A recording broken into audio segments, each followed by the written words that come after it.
ഇന്ന് നമ്മൾ ഷെയർ ചെയ്യുന്നത് ഈസി ആയിട്ട് ഉണ്ടാക്കാൻ പറ്റുന്ന ഒരു മുട്ടക്കറിയുടെ റെസിപ്പിയാണ് കേട്ടോ. നമ്മുടെ നാട്ടിൻപുറത്തെ നാടൻ ഹോട്ടലുകളിൽ കിട്ടുന്ന ചെറിയ മധുരവും എരിവും ഒക്കെ ചേർന്നുള്ള ഒരു മുട്ടക്കറി. അപ്പൊ അതിനുവേണ്ടി ആദ്യം തന്നെ ഞാനൊരു 5 മുട്ട പുഴുങ്ങാൻ വേണ്ടി ഇടുകയാണ്. അതിന്റെ കൂടെ കുറച്ച് ഉപ്പും കൂടി ചേർത്ത് കൊടുക്കാം. ഈ മുട്ടയൊന്നും പൊട്ടിപ്പോകാതിരിക്കാൻ വേണ്ടിയാണേ. അപ്പൊ മുട്ട ഇവിടെ കിടന്ന് വേകുന്ന ടൈം കൊണ്ട് നമ്മുടെ കറിക്ക് വേണ്ടിയുള്ള ഗ്രേവി തയ്യാറാക്കിയെടുക്കാം. ഈ ഒരു കറി നമ്മൾ കുക്കറിലാണ് ഉണ്ടാക്കുന്നത്. അപ്പം ഈ കുക്കറിലേക്ക് ഒരു 2 ടേബിൾ സ്പൂൺ കോക്കനട്ട് ഓയിൽ ഞാൻ ഇട്ട് കൊടുക്കുകയാണ്. ഓയിൽ നല്ലപോലെ ഒന്ന് ചൂടായി വരുമ്പോൾ നമുക്കിതിലേക്ക് 1/2 ടീസ്പൂൺ പെരിഞ്ജീരകം ചേർത്ത് കൊടുക്കാം.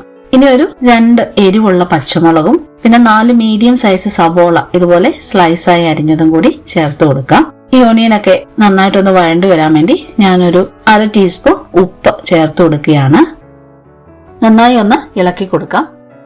ഇതിന്റെ കൂടെ നല്ലപോലെ പഴുത്ത ഒരു തക്കാളിയും കൂടി ചേർക്കാം. അതിന്റെ കൂടെ ഒരു 1.5 ടേബിൾ സ്പൂൺ ഇഞ്ചി വെളുത്തുള്ളി ചതച്ചതും പിന്നെ കുറച്ച് കറിവേപ്പിലയൊക്കെ ഇച്ചിരി ഏറെ ചേർക്കുന്നത് നല്ലതാണ്. ഇനി ഇതിലേക്ക് നമുക്ക് 1 ടേബിൾ സ്പൂൺ അടുപ്പിച്ച് പഞ്ചസാര ചേർത്ത് കൊടുക്കാം. നമ്മുടെ ഈ ഒരു കറിക്ക് നല്ലൊരു എരിവും അതിന്റെ കൂടെ ചെറിയൊരു മധുരവും ഒക്കെ വരാൻ വേണ്ടിയാണ് പഞ്ചസാര ചേർത്ത് കൊടുക്കുന്നത്. ഇതെല്ലാം കൂടെ നല്ലപോലെ ഒന്ന് മിക്സ് ചെയ്യുക. ഇപ്പൊ നമ്മുടെ സവോളയും ഇഞ്ചി വെളുത്തുള്ളി തക്കാളിയൊക്കെ നല്ലപോലെ വഴണ്ടു വന്നിട്ടുണ്ട്. ഇനി മസാലകൾ ചേർത്ത് കൊടുക്കാം. അപ്പൊ ഒരു ലോ ഫ്ലെയിമിലേക്ക് മാറ്റുക. അതിനുശേഷം 1/4 ടീസ്പൂൺ മഞ്ഞൾപ്പൊടി, പിന്നെ 2 ടേബിൾ സ്പൂൺ മല്ലിപ്പൊടി, 1.5 table spoon Kashmiri chilli powder ആണ്. നേരത്തെ മുളക് ചേർത്തല്ലോ, അത് നല്ല എരിവുള്ള മുളകായിരുന്നു, അതുകൊണ്ടാണ് ഇപ്പൊ ഇവിടെ കാശ്മീരി ചില്ലി പൗഡർ ഞാൻ ചേർക്കുന്നത്. പിന്നെ ഒരു 1/4 ടീസ്പൂൺ അടുപ്പിച്ച് ഗരം മസാലയും കൂടി ചേർത്ത് കൊടുക്കാം.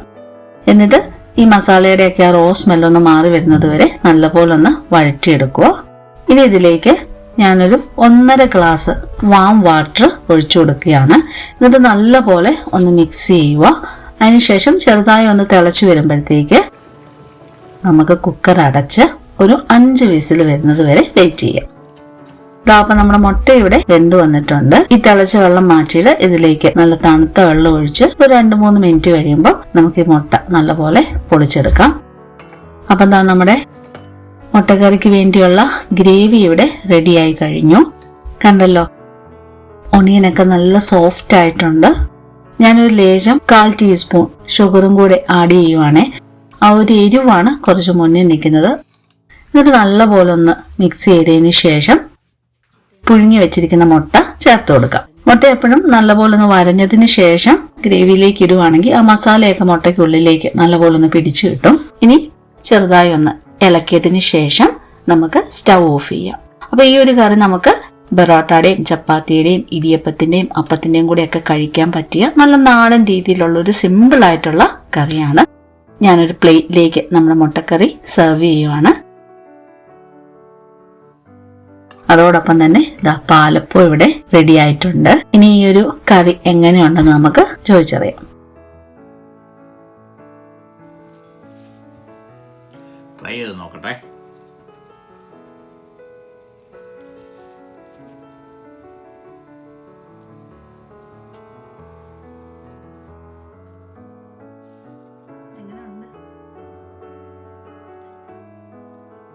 അടിപൊളി മുട്ടക്കറിയാ. അപ്പോഴത്തും നല്ല സോഫ്റ്റാ. ഉണ്ട്.